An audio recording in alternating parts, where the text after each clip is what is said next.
Hello, world, and welcome to the In My Footsteps podcast. I am Christopher Setterland, coming to you from the vacation destination known as Cape Cod, Massachusetts, and this is episode 145. We're rocketing towards Memorial Day weekend. I've got a laundry list of nostalgia coming up for you right now. We're going to start it off with a look back at some of the most beloved 1980s educational children's shows.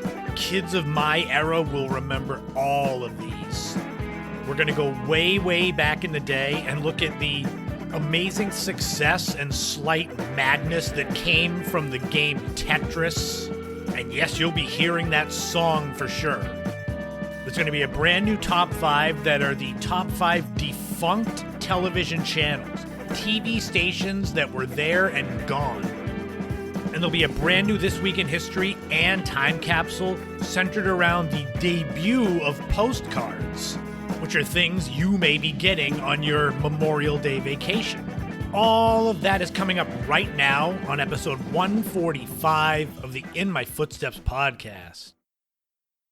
Well, what are we going to talk about this week? Well, we got to kick it off right. I've been doing this as a show closer, but it's going to be a show opener this week. Ooh, energy drinks flowing. Here comes the craziness. Ah, man, I'm going to get all hyped up, so I'll try to get this all recorded before the inevitable crash comes. There is so much to get into this week, even before I start the show off. I had mentioned that I was going to kind of give a review of what it was like to return to racing, to running. I had written a blog post basically chronicling everything that happened in the last 7 years from my last race to this one that I did a few weeks ago. The problem was there was so much to it, it ended up being a 5,000-word blog post. So trying to cram all that into a little few minutes here on the podcast was not going to be possible. So what I did was something even better. I recorded a special podcast where I basically tell this whole story. And what I'm doing is it's on Patreon, but it's on the free tier. So you don't have to go and subscribe. You can just go and listen. It's about 40 minutes long. Those of you that know me might know a little bit of the story. Some people might know a little bit more, but nobody knows all of it. I'm very proud of that podcast, and I wanted to make sure that I gave the right amount of time to sharing this story. So there's my race review. It's go listen to the podcast on Patreon. And yes, even though that podcast is on the free tier of Patreon, if you want to become a member, $5 a month gets you access to bonus episodes of the podcast, early access to the main show. And what I might be doing, and likely doing, is turning my Initial Impressions 2.0 blog into a podcast. So those have been the bonus episodes of the podcast, are me reviewing the old blogs from 2010, 2011. I liked it so much that I brought the blog back. And I like those so much that I think I'm going to make a second podcast in addition to this one. But I'm going to kind of test run it on the Patreon site. Special thank you to Josh for his donation on Buy Me a Coffee. I don't mention that site as much as I used to because I do Patreon, but if you want to buy me a coffee, you can do that at buymeacoffee.com, In My Footsteps podcast. And also, now if you listen through Buzzsprout, which is my hosting platform, you can text the show. That's something new. I haven't got a clue how it works. I haven't got a text yet from anybody, but I'll be interested to see what it's like to get texts about the show. Boy, that was a lot of housekeeping stuff there. I've got more to get into, but we'll save that till the end of the podcast. Right now, what we're going to do, though, is kick the podcast off proper and start looking back at 1980s educational children's shows and see if people of my age group remember all of these coming up right now. Long before the days of internet and cell phones and just access to everything at your fingertips, there were few things more exciting in school than when you would see that television rolled in on that cart. You knew that it was a different kind of day where you get to watch some sort of program. I can't speak for anywhere else except the schools I went to, but growing up in the 1980s, besides the old school film strips and a few educational films, we also got to watch every now and then educational children's television shows. It made school fun because it was something, these were shows that I would watch at home as well. So here they were in school and it was, oh, school must not be all that bad. I'll try harder. These 80s educational children's shows, they're all ingrained in my memory, and I'm pretty sure each of these 8 examples I'm going to give you will bring back memories. Maybe not all of them, but at least most of them. The number one educational children's show that resonates with me, and it was the first one that I put on this list, was Reading Rainbow. Butterfly in the sky, I can go twice as high. Take a look, it's in a book, a reading rainbow. Reading Rainbow is still around, but I think it's because the show debuted in June 1983, so the summer before I started school. So it was new as I got into school. This was a PBS show, public broadcast system, as I think most of these shows are. Hosted by LeVar Burton. It was all about teaching kids to read. It had that theme song that those of you that watch the show can remember. Take a look, it's in a book, Reading Rainbow. That theme song is synonymous with my elementary school years because that's when we would watch Reading Rainbow. And there'd be book reviews by LeVar Burton, but he would always say, don't take my word for it, go out and read it yourself. I was actually surprised that it was on for 21 seasons, but it was only 155 episodes, which I know that's a lot, but I think a lot of it is it was in syndication so long as well that it seemed like there were more episodes. LeVar Burton at the time was most well known for his role as Kunta Kinte in the ABC miniseries Roots that came out in 1977. A big part of the appeal of Reading Rainbow, I think, was the fact that LeVar Burton was really young when it came out. I think he was 26, maybe. When I was watching it, I was 7, 8, 9 years old, so it still seemed old to me, but he was very youthful in his appearance and his excitement and the way that he made you want to read. The show was canceled in 2006, and it was actually revived as an app. In March 2022, the show was kind of rebooted as something called Reading Rainbow Live. I don't know anything about that. I would figure anyone out there, it would be your kids watching it, if it's anything like the old show was.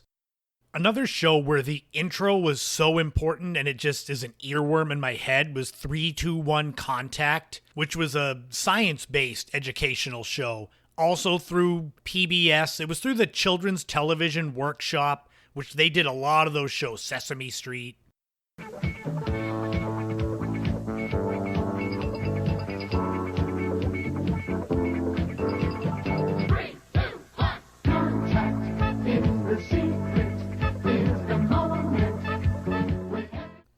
This show made science interesting and fun for elementary school kids. It was on from 1980 to 1988. 7 seasons, 225 episodes. The show was different because it didn't have one singular host. It had various hosts. A total of 13 different people were called host of this show. I had no idea until I researched for this segment of the podcast that there was a 3-2-1 Contact magazine. I guess it was a lot of the same stuff you would see on the show, just in magazine form. Originally, the developers of the show wanted it to be actual scientists doing experiments, but PBS didn't think that middle-aged scientists would be of any interest to elementary school-aged children. They were definitely spot on. But just because they're middle-aged doesn't mean they can't be interesting. And that leads into the next show I want to talk about, and that was Mr. Wizard's World.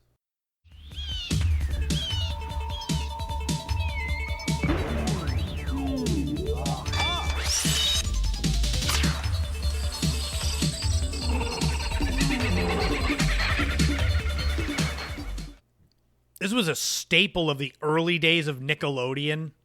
Mr. Wizard was a man named Don Herbert. I know some of you out there are sad that his real last name wasn't Wizard. His original show, called Watch Mr. Wizard, started in 1951. By the time it got to Nickelodeon in 1983, it was the third incarnation of the show, basically the same idea. This version of the show was on for 5 seasons. It included the typical Mr. Wizard just doing science experiments. There was also the Ask Mr. Wizard segment, where children of all ages sent in questions for him to answer. Don Herbert, Mr. Wizard, he was in his late 60s when he was doing Mr. Wizard's World, late 60s to early 70s. So I find it funny that PBS didn't want 321 Contact to have older people doing science experiments, but it was successful on Nickelodeon. Mr. Wizard, during its run, was the number 3 rated show on Nickelodeon, behind only Livewire, which was a talk show, and You Can't Do That on Television, which everyone knows from that era. You can't talk about children's educational TV shows without the granddaddy of them all, Sesame Street. Sunny day, sweeping the clouds away. On my way to where the air is free. Getting traveling how to get to Sesame Street. By the time I started watching Sesame Street when I was, I don't know, my mother probably had me watching it when I was 3 years old. The show had already been on for over a decade. It started in 1969. It's been on for 54 seasons. It was on PBS forever before it got moved to HBO in 2016, and now it's on the Max streaming platform. It's hard to find an accurate episode count, but as best I can see, there are at least 4,600 episodes of Sesame Street. You imagine trying to binge watch that like a Netflix show? Sesame Street had all these memorable characters, all of the Jim Henson Muppets. There was Big Bird, Kermit the Frog, Grover, Bert and Ernie, and all of the human characters that were on Sesame Street as well. With all of these shows that I'm talking about here, naturally, I think in the future I'm going to do deeper dives into each one. In case you're listening to this segment saying, boy, he only spent 2 minutes on Sesame Street. Oh, don't worry. I'll probably do more on it in the future. Now we're starting to get into a few of the shows that maybe all of you won't remember, or maybe I'm underestimating you. Do you remember Square One Television?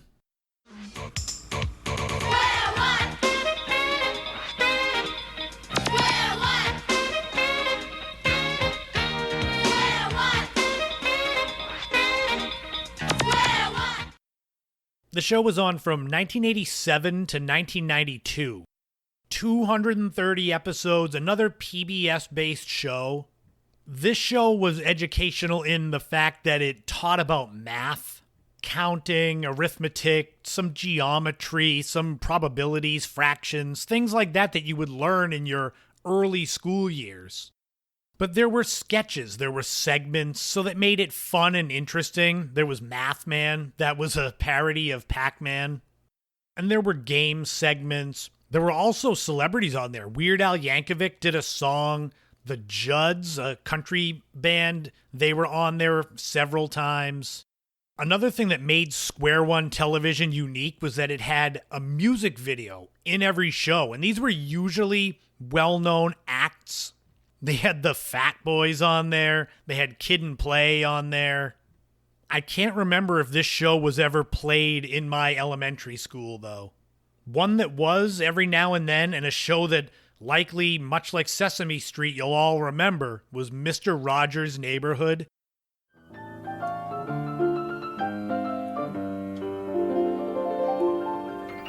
It's a beautiful day in this neighborhood, a beautiful day for a neighbor. Would you be mine? Could you be mine? It's a beautiful day in the neighborhood. Everyone knows that song, come on. Fred Rogers, and the show would start off with him coming home, changing out of his, I guess, work clothes into more casual clothes. Won't you be my neighbor?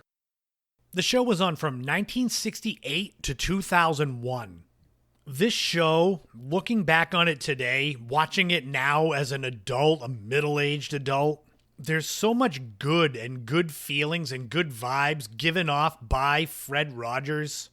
This is a show that I could see us, grown-ups in the Gen X generation, watching now for some kind of peace of mind when we're not feeling great. There was the land of make-believe. There was a lot of songs on this show. As I got older, I found that I thought that Ned Flanders from The Simpsons was a lot like Mr. Rogers. I don't know if that was the intention. The funny thing is, this show was deemed to be for children ages 2 to 5, but then they said it was appropriate for all ages. So I don't know how old I was when I stopped watching it, but I'm pretty sure I was more than 5, so I don't know. It was above the recommended age. And as years went on, and now Fred Rogers, he passed away in 2003, so only a couple of years after the show went off the air. But in the years since, so much good has come out about him that he literally was that character you saw on the TV show. Which is great to know, because so many times the people that you saw on TV, as you get older, you find out tons of skeletons in their closet. So it's good to know that Mr. Rogers just had extra sweaters and pairs of shoes in his. Do you all out there remember the show Pinwheel? This was another early years of Nickelodeon show. Pinwheel, pinwheel, spinning around. Look through my pinwheel and see what I found. Pinwheel, pinwheel, where have you been?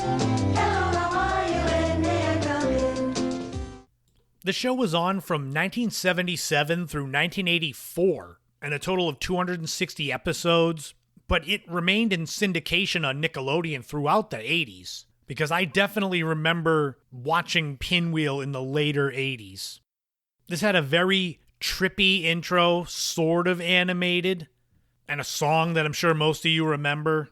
It took place in the Pinwheel house, which was a boarding house. There were some puppets, some live-action people that interacted with the puppets. A lot of the educational stuff dealt with things like sharing, being considerate, colors, the environment, basic stuff. But like all these other shows, they didn't beat you over the head with whatever their educational topic was. They kind of wrapped it in something sweeter and fun, sort of like giving medicine to a dog, if that analogy makes sense. Wrap their pill in a treat. That's kind of what we kids in the 80s got. Wrap our education in puppets and songs. The last show I want to talk about is Zoobilee Zoo. Everyone up, everyone in. Time for the fun to begin. Come along with us to Zoobilee Zoo. Zoobilee Zoo. Magic and wonder are waiting for you. I saved this one to the end. I figured this would be the one that the most of you out there wouldn't remember. All of my sisters I know, we all used to watch this show. I bet they remember it. This show was only on from 1986 to 87. It was hosted by actor and singer Ben Vereen. What made this show unique was that all of the main characters were these humanoid, half human, half animal hybrids, or at least people dressed as animals. Think of it as the Island of Dr. Moreau movie, except for children. There are 6 of these animal friends that each of them are creative. They have their own talents. There were lots of songs in this show. Interestingly, it was really highly critically acclaimed by teachers' associations, but the ratings just weren't there. And I don't know if it's because it's such a weird premise where there's not humans and animals or puppets and humans, or it's not animated, it's humans dressed as animals, so it's kind of creepy and weird. And of course, I say that and I used to watch it. If you've never seen Zoobilee Zoo, I would recommend either partaking in an edible or having a drink and sitting back and watching this, because you're really going to feel tripped out. But those are some of the classic 1980s educational children's shows that left a mark on me growing up. Which of those do you remember watching, especially when they first came out, those of you that are in my age group?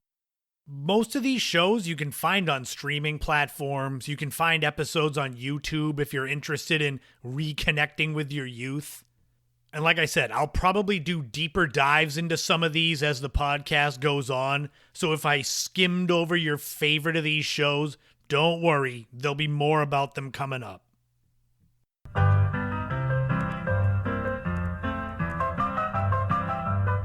They are available in racks and racks at every gift shop, every supermarket, every store you can find on your vacation. And this week in history, we're going back 126 years ago to May 19th, 1898, and the introduction of the very first postcards. I love history, obviously, as you can tell by this segment, and I love postcards. They're kind of a connection back to history. And in the vast tapestry of human communication, postcards, they stand as a small yet significant thread, weaving the tales of journeys and sentiments and cultural exchanges. 1898 is where we had the introduction of souvenir cards, and these were small pieces of cardboard designed to be the tokens of travel, allowing the tourists to take a little piece of where they are with them or send it to someone else and show off, look where I am. It was a little more showy way to send a brief message to someone that you cared about, or just keep them as part of your souvenirs from your holiday. It was really in the early 20th century that the evolution of postcards into picture postcards came. They would have vibrant images capturing landmarks, landscapes, cultural icons. Some of them would be photos. Some would be photos that were painted over, so they almost didn't look like they were real photos. There's a lot of Cape Cod ones like that. And what's great is this golden age of postcards, from their introduction in 1898 through World War I, paints this picture of what the country was like back then. Postcards were invaluable during World War I. They could either be propaganda tools or morale boosters or channels of communication between the soldiers and their families back home.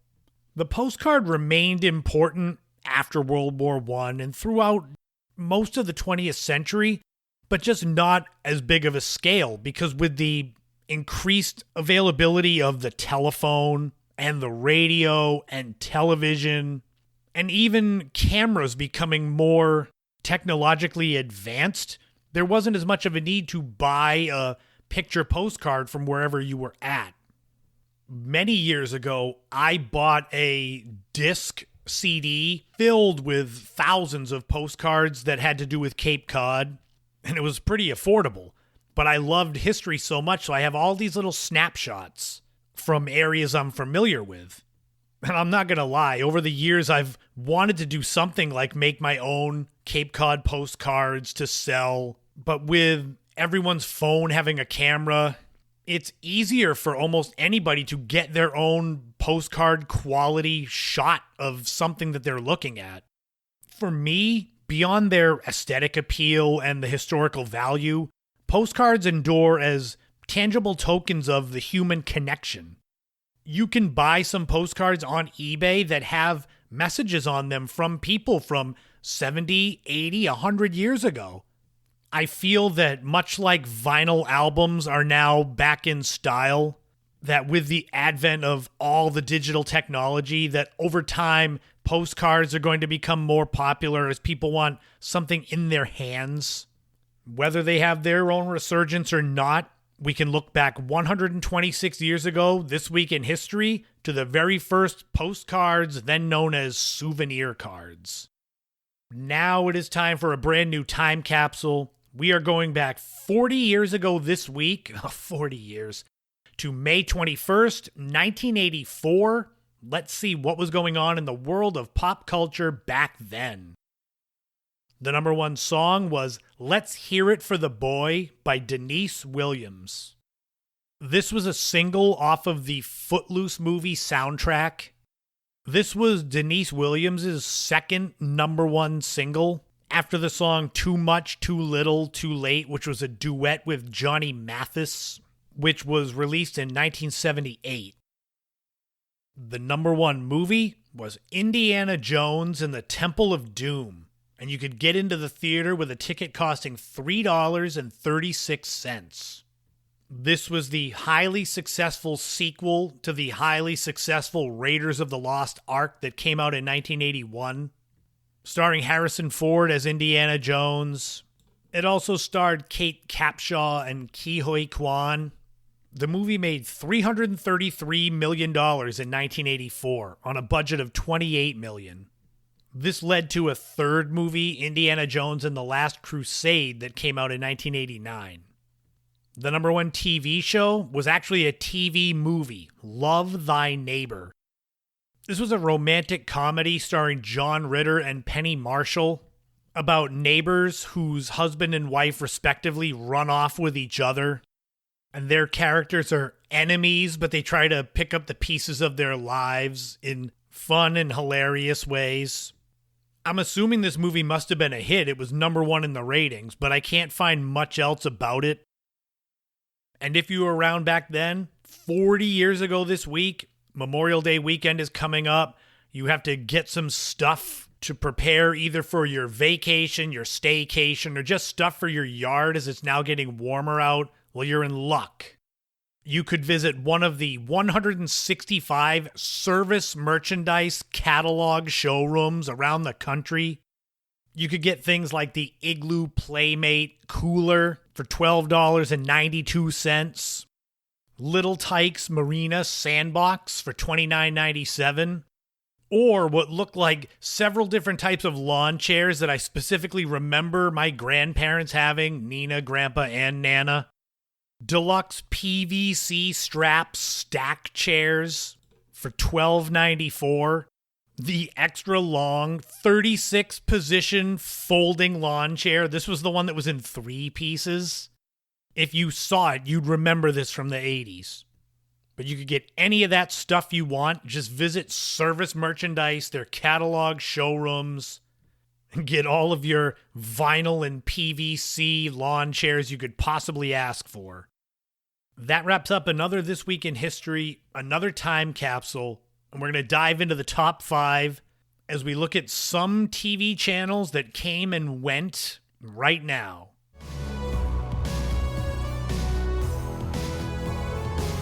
In this day and age, it seems like every day there's a new cable TV channel coming out. Some of the major networks have offshoot channels. It seems like channels never go away. They just lose their popularity and kind of flounder, but they never get turned off. And in a lot of ways, that's true. But there are some channels that actually get canceled and turned off and go off the air. And that's what we're going to talk about this week on the top 5. These are defunct TV channels, channels that actually are gone. Sometime in the near future, I'm going to do another top 5 that are TV channels that got renamed, because there are a lot of channels I remember growing up that they didn't get canceled. They either got renamed, revamped, rolled into another station. So that's going to be a whole different top 5. These are actual channels that are no longer around. And with all of these top 5s, there are some honorable mentions. See if these will stir up any memories of yesterday with these defunct channels. Honorable mentions include Chiller TV, Toon Disney, G4, the gaming channel, and ESPN Classic, which that one hurts for me. I figure at least a few of those are memorable for those of you, depending on your age. If you're older like me, maybe ESPN Classic. If you're younger, maybe Toon Disney. But those are the honorable mentions. The actual top 5 will be in no particular order. So let's see how many of these defunct channels you have heard of, starting with number 1, the Dumont Network. When thinking of defunct TV channels, this was the very first one that came to my mind. The network was the brainchild of Alan B. Dumont, who made the first commercially practical television. The station began in 1940, So when you think about that, I mean, TV was brand new, really brand new. The Dumont Network even had a powerful partner in Paramount Studios, but they were rife with financial problems almost from the beginning. A big problem that the Dumont Network had that the other major stations, ABC, CBS, and NBC, didn't have was Dumont didn't have a corresponding radio network. Whereas the other networks could bring their radio stars to TV, Dumont didn't have that luxury. As TV became more profitable, it became more competitive. So ABC, NBC, CBS, they all started to put the squeeze on Dumont. The very last thing shown on the Dumont Network was a boxing match on August 6, 1956. And in a final irony, the financial problems that the Dumont Network had meant that they ended up recording over some of their own TV shows. Like you would do with a VHS tape in the 80s, just tape over it. So a lot of their shows have been lost to history because they got taped over. Number 2 is the Paramount Television Network. This station was launched in 1948. Even though Paramount Studios had kind of a partnership with the Dumont Network, they began their own TV channel. At their peak, the Paramount Network only had about 50 affiliates, meaning that you really didn't see this channel outside of the West Coast. Their big claim to fame was their Emmy Award-winning children's show, Time for Beanie. There was trouble in the 1950s with Paramount being seen as almost trying to gain too much influence in television with their network, with their stock in the Dumont Network, and rumors that they were going to take over Dumont and roll it into their network and then try to really go national. By the mid-1950s, Paramount was losing interest in staking their claim in the television business. And interestingly, their network went under almost the same time as Dumont in the summer of 1956. So those are two really old networks. Let's come forward a little bit with number 3, the Fox Kids Network. The Fox Kids Network started in 1990 when the Fox channel was still pretty relatively young. At first, there was a lot of synergy between Fox affiliates and the Fox Kids Network, with basically everyone that carried Fox also carrying Fox Kids. But after a few years, stations started dropping it. The Fox Kids Network was actually really put together to try to get Fox on even footing with ABC, CBS, NBC. And by the early 2000s, they felt they were there, and so Fox Kids Network wasn't really needed anymore. And in September 2002, Fox Kids became just a memory. Number 4 is the Cable Music Channel. This station was launched by Ted Turner in 1984 and was the first direct competition to MTV. If you're sitting there listening to this wondering why you haven't ever heard of the Cable Music Channel from 1984, there's a good reason. This channel lasted all of 35 days. That's right, 35 days and this thing was done. Cable Music Channel tried to differentiate itself from MTV as MTV played more album-oriented rock. So Cable Music Channel could play adult contemporary, country, dance, pop, all that stuff. This was an immediate money-losing proposition as they were having trouble finding cable companies to put them on the air because they were basically like, we already have an all-music channel, MTV. We don't need a second one. The channel went on the air October 26th, 1984. It went off the air November 30th, 1984. The last song they played was Take Me to Heart by Quarter Flash, and then they were off the air, making it one of the quickest stations ever to go under. And finally, number 5 on the list of top 5 defunct TV channels is Z Channel. Z Channel was on the air from 1974 to 1989, and it was one of the earliest pay TV channels. It was a movie channel, like HBO, except they were known for a more eclectic taste in what movies they showed. A lot of B movies, silent movies, foreign films. Sometime in the mid-'80s, Z Channel peaked with about 90,000 subscribers. For comparison, in the first quarter of 2024, Netflix has a total of 269.6 million subscribers. So Z Channel wasn't that successful. The end for Z Channel came in twofold. One with the death of their programming chief, Jerry Harvey, in late 1988. And then them deciding to add sports programming, which kind of changed what the point of the channel was. And on June 29th, 1989, Z Channel faded to black and never came back on the air. So those are the top 5 defunct TV channels. Do you remember any of those? Like I said, I'm going to do another segment that are going to be channels that either change their identity or change their names, things like that. Because when researching this, I found a lot of those channels, and I wanted to make sure this was actual channels that when they went off the air, they didn't come back with a different name. But now it's time for me to put some earworm music in your head as we look at the legendary game known as Tetris coming up next.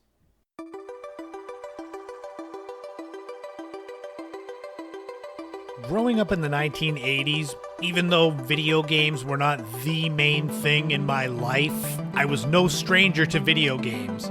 I had the Atari 2600, had the Nintendo Entertainment System. Later in the 80s, I even got the Game Boy. To top that all off, you could go to the arcade and waste a few hours as long as you had enough quarters. So I definitely had my share of favorite video games. And one that was up there as one of my favorites, probably because it was so addictive, was Tetris. So let's go way, way back in the day and look at the creation of Tetris and kind of why it was so addicting. And I'll share my own fond memories of playing Tetris, complete with the music, so here it is.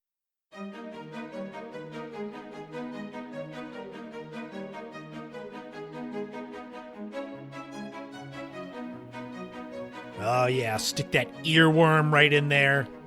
That song is titled Korobeniki. I hope I'm pronouncing that right. It's a Russian folk song from the mid-19th century. Everywhere outside of Russia, that music is known as the Tetris theme song. It first appeared in the Nintendo Game Boy version of Tetris in 1989, arranged by Japanese composer Hirokazu Tanaka. The game Tetris itself, not ironically, was created by a Russian developer, Alexei Pajitnov, in 1984.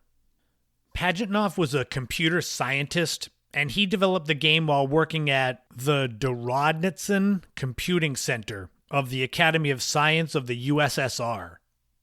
Tetris is inspired by a traditional Russian puzzle game called Pentamenos. The gist of the game is it challenges players to manipulate falling geometric shapes, or tetramenos, to complete lines across the screen and prevent them from stacking up to the top of the screen. And it's just so simple and engaging and fun, and it forces that creative thinking. If you've never played Tetris before, you can go right now, pause this podcast, and go to Tetris.com and play it free. I can just remember playing, and there's the music going, and the shapes would fall, and at first they're very slow, so it's easy. The more lines you get, the more speed these pieces would pick up. You'd be able to see which piece was coming next, so you'd almost have to be planning on where you dropped it before it even showed up. Tetris's impact on the video game industry as a whole, it cannot be overstated. Despite the fact that it originated in the Soviet Union, the game gained international recognition when it was ported to various platforms, IBM PC, Commodore 64, and obviously Nintendo Entertainment System. The success of Tetris helped to solidify the concept of puzzle games as a genre in video games. Think about it, before Tetris came out in the late 1980s, most video games were action-adventure, sports, shooting games, fantasy games. There were so very few that made you actually think. Tetris exploded onto the scene really when it became included as a pack-in title with the Nintendo Game Boy in 1989. This is where you got Super Mario Land and Tetris. I got Game Boy as a gift for my 12th birthday. That's one of those things that really changed video games for me, to have that thing that I could sit in my bed and play. So the Game Boy made Tetris successful. Tetris made the Game Boy successful, so one helped the other out. I can remember getting so frustrated playing Tetris because you would get past the different levels where the pieces would pick up speed and you'd just be on a roll, and either you'd hit the button wrong or the directional wrong, and one thing would just spiral out of control, and then all of a sudden the game was over. And I wanted to throw my controller or throw the Game Boy, but it was too expensive. I didn't want to break that. My biggest lasting memory of Tetris actually is something that can be connected to the TV show Seinfeld. Do you remember the episode of Seinfeld where the Frogger arcade game in the pizzeria was being shut down, and George had the high score on Frogger still? So he ended up buying the video game console and trying to get it across the street before the power went out in it, and he would lose his high score. When I was in high school, a local sub shop, Harry's Sub Shop, not far down the street from where I lived, they had a Tetris arcade game. And I remember one time playing it, putting my quarters in. I mean, I played it a bunch of times, but one time I played it and I ended up with the high score. And every time I would go in there with friends, I would check the high score and it was still there. So I had no need to play anymore to try to beat myself. Harry's Sub Shop didn't last that long, 3-4 years. So that Tetris machine, probably when it got unplugged, my score was gone. CJS at the top of the list, erased. I still remember that day that I set the high score because it takes a while to set a top score. I'm pretty sure that my other friends were long done with their food. There I am playing Tetris still. I don't know if they stuck around for me to finish up or if they got on their bikes and rode away and said just catch up when you're done. Beyond its impact on the gaming industry, Tetris permeated popular culture. Like I said, the music, you know the music. Even before I played that clip, when I said the Tetris music, you knew it. It's just simple and hypnotic and just repetitive. The game has been featured in movies, TV shows, music videos. The Simpsons has referenced it, Futurama. Most importantly, though, it had such a huge impact on the players. I spent, I don't know how many hours playing Tetris on Nintendo or the Game Boy or in arcades. It's like even if you set a high score, it's just so addictive, starting to line up those tetrominos that you just get lost in it. The addictive nature of Tetris has been the subject of scientific studies. Researchers explore the psychological effects of Tetris gameplay, including its potential to alleviate stress and improve cognitive function. I know at times it alleviated stress for me, but at times it caused it. What was known in my house as Nintendo attitude. That sudden outburst of anger when you screwed up at a game and either your character died or you lost. Nothing else was going wrong in your life. You just screwed up on a video game and got pissed off at everyone around you. It's interesting because despite the overwhelming success of Tetris, it's a game that's kind of confined. Like you can't really adapt it. Like a Super Mario Brothers game, you can make so many different variations in different worlds. Tetris is kind of just Tetris. It is what it is. So the best that I could find for numbers is that the Tetris game itself has sold more than 170 million copies, including 70 million physical copies and 100 million digital copies for phones, downloads for the computer.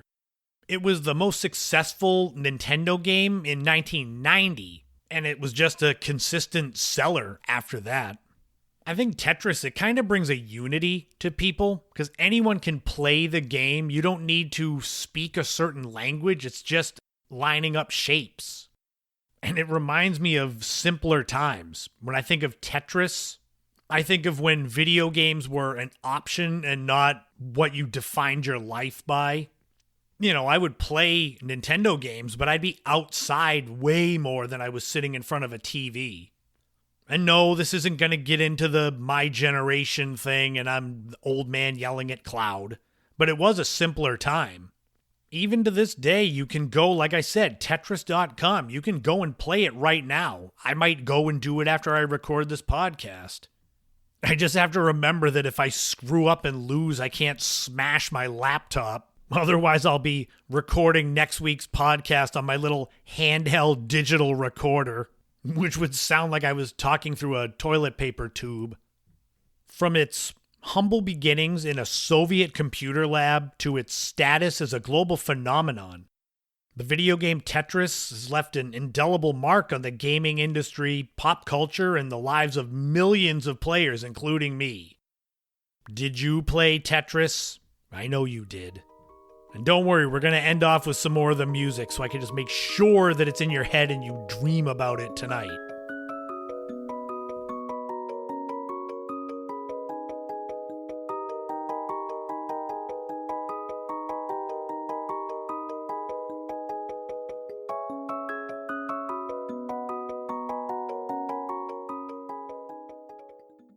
Okay, now that I put the Tetris music earworm in your head, and now that I've finished my energy drink, we'll wrap up episode 145 of the podcast.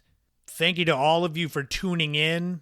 A big thank you to my Patreon subscribers, Leo, Laurie, Mary Lou, and Ashley. Like I said at the top of the show, go to patreon.com/inmyfootstepspodcast. You can listen to the new podcast where I do a deep dive into my return to racing and the 7-year journey it took to get there. That is on the free tier. You don't need to be a paid member to listen to it. It's got some running minutia in it, but it's a more overarching thing about determination and perseverance. So I think you'll enjoy it. Stay tuned next week for episode 146 as it's Memorial Day weekend. I'm going to share with you the top 5 underrated cities and towns in New England for any of you that are looking for places to visit when you come up here. We're going to do a new Blink and You'll Miss It retro segment. This will be the second segment, and it'll focus on some TV shows that were here and gone before you even knew they were around. This podcast goes live on Wednesday. If you're in the area on the Friday, May 24th, come and check me out at the West Dennis Library at 1 p.m. I'll be speaking about the Searching for the Lady of the Dunes book, the documentary by Frank Durant, the case, the website that I built, all of that stuff. If you're interested in any of my 9 books, you can visit ChristopherSetterland.com, my website. It's got links to all of those books. Check out Initial Impressions 2.0, my blog about my ordinary, wacky, everyday life. It's likely going to be made into a podcast. I'm probably going to debut it on Patreon and see what people think. But I've been looking to do another type of show that's way more suited to my wacky sense of humor. It comes out every now and then on this show, but I am somewhat more subdued as I try to make this informative with actual facts and notes about the nostalgia. But if you've read that blog of mine, that's basically what it'll be. It'll be like 5 energy drinks in the span of one show. I want to wish a happy 18th birthday, I can't believe 18, to my nephew Liam. 6'3", he towers over me, but he's been taller than me for several years. I hope your birthday is amazing. The beautiful weather is here. Make sure you get out and enjoy it. Get that sun, the warm air, the vitamin D. It's great for your mental health. Things like sitting out in the sunshine, those are free. And this podcast is free. So sit out in the sunshine with this podcast and just enjoy. Lean into those things that make you happy. I always say, as long as it's not hurting anyone else, go for it. I like diving into batches of old TV commercials on YouTube. That might bore some people, but it definitely doesn't hurt them. And that's one of my happy spaces. And that's where I find a lot of inspiration for this podcast, the nostalgia from things like that. And I've got no lack of inspiration, so I'll keep pumping out the content with this podcast. Maybe a brand new podcast. We'll just add that to my plate. The blogs, YouTube videos, all that content, the creativity. I love that stuff. And remember, in this life, don't walk in anyone else's footsteps. Create your own path and enjoy every moment you can on this journey we call life, because you never know what tomorrow brings. Thank you again to everybody who has been tuning into the podcast. I appreciate all of you. This has been the In My Footsteps podcast. I am Christopher Setterland, but you already knew that. And I'll talk to you all again soon.